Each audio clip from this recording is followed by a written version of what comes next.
ఏదైతే రాష్ట్రంలో గత 3 రోజులుగా జరుగుతున్నటువంటి సంఘటనల మీద చంద్రబాబు నాయుడు గారు స్పందించారు. రాష్ట్రంలో ఎన్నికల ఫలితాల అనంతరం అక్కడక్కడ జరుగుతున్న వైసీపీ కవ్వింపు చర్యలు, దాడుల మీదన చంద్రబాబు గారు ఆరా తీశారు.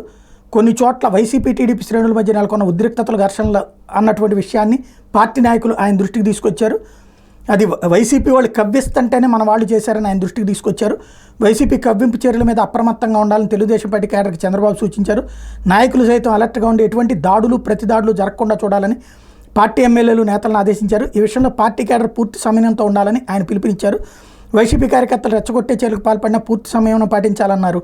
పోలీసు అధికారులు సైతం శాంతి భద్రతలు అదుపులో ఉండేలా చర్యలు తీసుకోవాలని సూచించారు. యాక్చువల్గా జరుగుతున్నటువంటి ఘటనలు ఏంటన్నది కనబడుతుంది. అక్కడ వైఎస్ఆర్ కాంగ్రెస్ పార్టీ వాళ్ళు ప్రొవొకేషన్ అన్నటువంటిది కాదు. అక్కడ జరుగుతున్నటువంటి సంఘటనలు అయితే కసి మీద ఉన్నటువంటి వాళ్ళు ఇప్పుడు చేస్తున్నటువంటి ఇష్యూస్ వాటిని. కాకపోతే ఏంటంటే అది వైసీపీ కవ్వింపు చర్యలని చంద్రబాబు గారి దృష్టికి తీసుకెళ్ళినట్టున్నారు. వాళ్ళు కవ్వించినా మీరు జోక్యం చేసుకోవద్దు, దాడులు చేయొద్దు అంటూ అదే సమయంలో పోలీసుల్ని వాళ్ళ డ్యూటీ వాళ్ళని చేయమని చెప్పి పిలుపునిచ్చారు చంద్రబాబు.